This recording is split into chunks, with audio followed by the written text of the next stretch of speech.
열왕기하 10장은 이제 앞에 9장에 이어서 계속 죽이는 이야기입니다.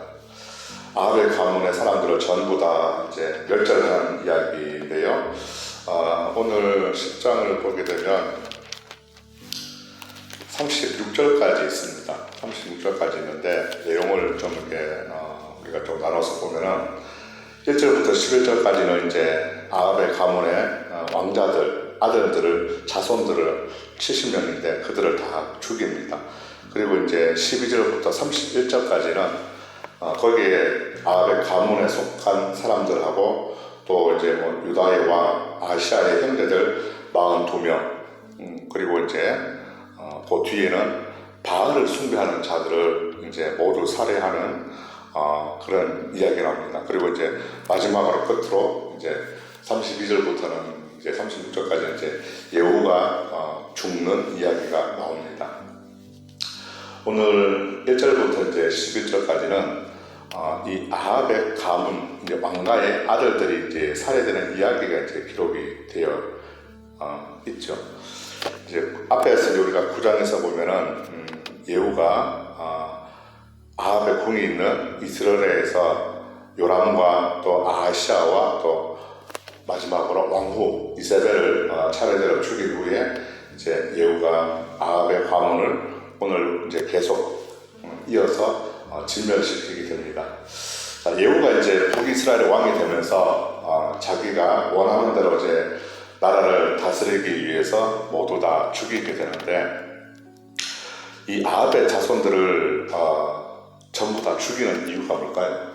왜 전부 다 죽이고 계속 죽여야만 할까요?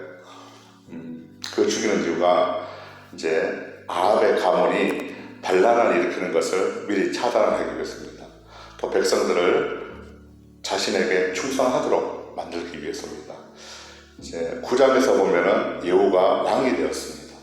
이제 자기의 왕이 이제 출발을 합니다. 그러면은 이제 처음부터 이제 잘 잡아야 되겠죠, 자리를. 그리고 이제 왕이 된 지 얼마 되지 않은 이 시점에서 빨리 자기가 왕으로 자리를 굳혀야 되기 때문에 아합의 자손들을 그렇게 살해를 하는 것입니다.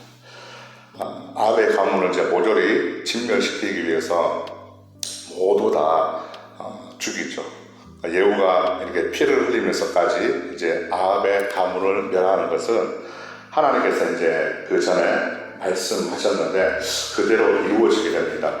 우리가 9장 앞에서 8절, 9절 보면은 하나님께서 이 젊은 선지자, 청년 이 선지자를 통해서 예후에게 하신 말씀이 있죠. 아합의 온 집이 멸망할 거니까 이스라엘 중에 배인자나 노인자나 아합에게 속한 모든 남는 남자는 내가 다 멸절할 것이다. 이렇게 하나님의 말씀을 하셨습니다. 그 말씀대로 이루어지는 거죠. 이렇게 하나님의 말씀대로 아합의 자손들이 이제 죽임을 당하면서 이제 강력했던 이제 오므리 왕조라는 이 왕조가 멸망하게 됩니다. 이제 오므리 왕조가 끝이 나고 이제는 예후 왕조가 본격적으로 시작이 됩니다. 아합 왕의 아들들 70명을 죽인 후에 이제 예후가 또 사마리아로 이제 가게 되는데 거기 가다가 또 문상을 받은 아시아 형제들 42명을 죽이는 내용이 이제 12절부터 14절까지가 나오는데요. 이 42명은 어떤 사람들이냐? 아합의 피가 섞여 있는 아합 가문의 사람들입니다. 이들은 아합의 가문과 이제 관련이 있는 사람들인데 이들을 죽여야 하는 이유가 뭐냐면은 이들을 통해서 이 무너져가는 아합의 왕조가 다시금 일어설 수 있기 때문에 재건될 수 있기 때문에 미리 죽이는 겁니다. 만약에 이들이 다시 통해서 아합 왕조가 다시 일어난다면은 예후는 죽을 수도 있습니다. 그래서 자기의 목숨이 들었기 때문에 그래서 예후는 자신의 왕국을 튼튼히 하게 하는 이유도 있지만 아합 왕조가 다시 재건되는 것을 완전히 막고 또 거기 싹을 완전히 다 잘라버리기 위해서 하는 것이죠.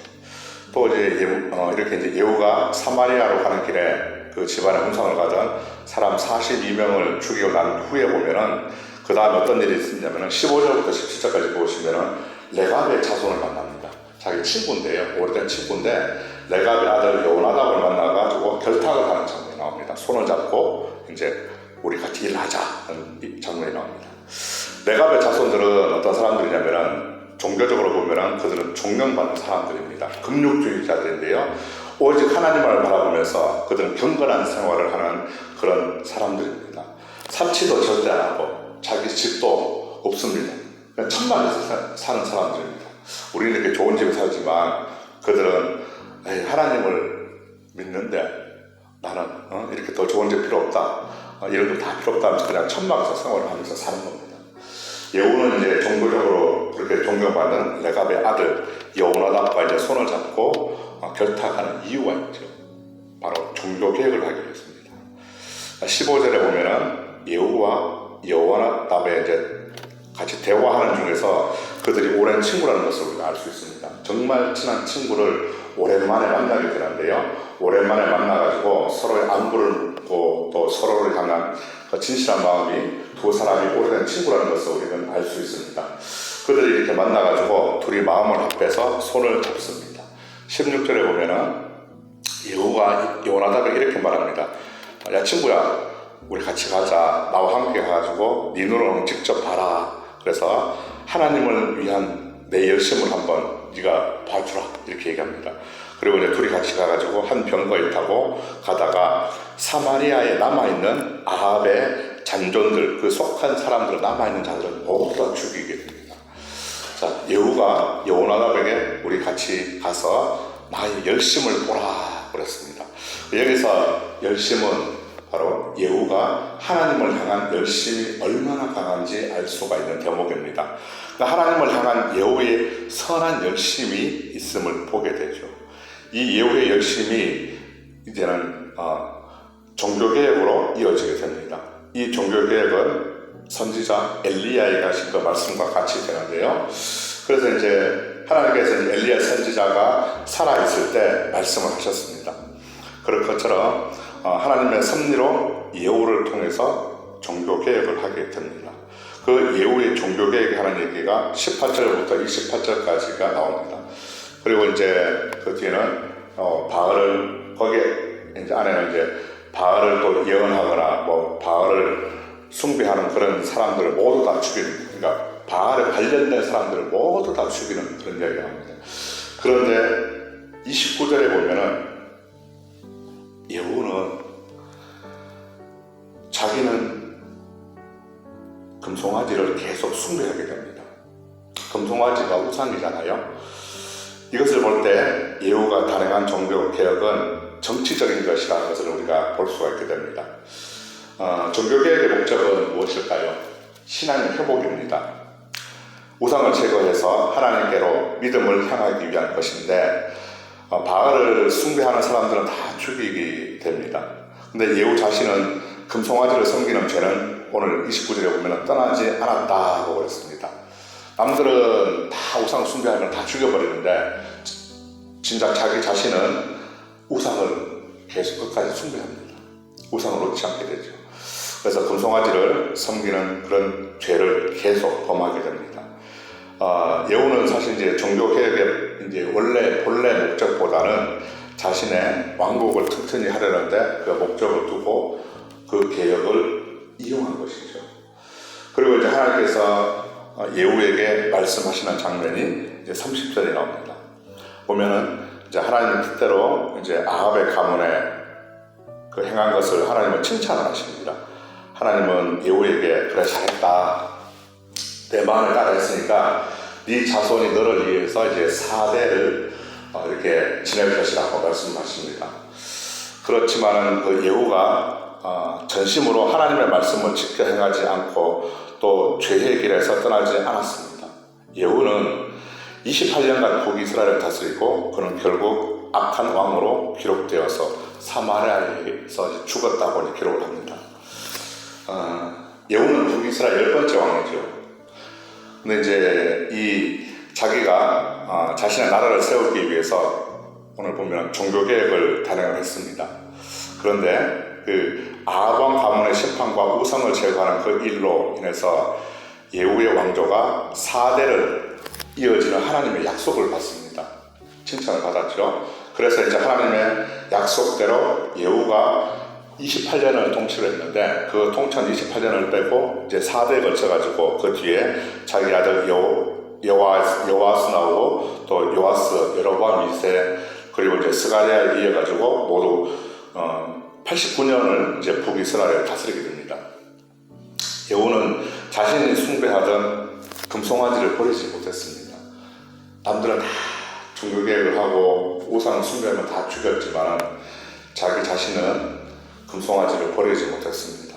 바알과 관련해서 모두를 싹 다 진멸했지만은 진짜 자기 자신은 금송아지를 섬기는 죄에서 떠나지 못했는데 그렇게 이제 여호는 열왕기상 19장 17절에 보면은 이미 예고가 되었습니다. 예후가 죽을 것을 하시엘의 칼을 피하는 자를 예후가 죽일 것이요 예후가 칼을 피하는 자를 엘리사가 죽이리라 한 대로 그 예후는 아람왕 하시엘의 공격을 받아가지고 죽습니다. 그리고 뒤를 이어서 예후의 아들 여호아스가 이제 왕이 되죠.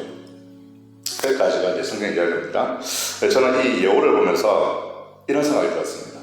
하나님을 향한 그 열심이 순수하지 못하고 또 정치적으로 이용되었던 이 모습하고 또 종교개혁이 완전하지 못했습니다. 왜냐하면 자기 자신을 개혁하지 못했기 때문에 그런 이 모습을 보면서 저를 한번 돌아보았습니다. 제 모습은 어떨까? 오늘 나는 하나님을 향해서 순수한 열심을 가지고 있는가 하는 겁니다. 나는 하나님을 믿는다 하면서도 혹 신앙을 이 예후처럼 정치적으로 이용한 것처럼 저도 혹시 신앙을 이용하거나 아니면 도구로 사용하고 있지 않은지 한번 생각해 보면서 하나님을 향한 그 내 안에도 이 예후처럼 버리지 못한 금송아지가 그런 우상을 숨기고 있는 죄를 짓지 않고 있는가 한번 생각해 봤습니다. 우리 자신도 한번 각자가 한번 하나님 앞에 조용히 한번 생각해 봤으면 좋겠습니다. 내 안에 버리지 못한 그 우상, 그런 우상을 떠나지 못하고 하나님을 믿을 때 꼭 죄를 짓게 만드는 것들이 있지는 않는가 하는 겁니다. 하나님을 향한 그 믿음의 그 금송아지처럼 방해되는 것들이 있지는 않는가 한번 생각해보는 시간이 되었으면 좋겠습니다. 우리가 30절 말씀 한번 주목해 봤으면 좋겠습니다.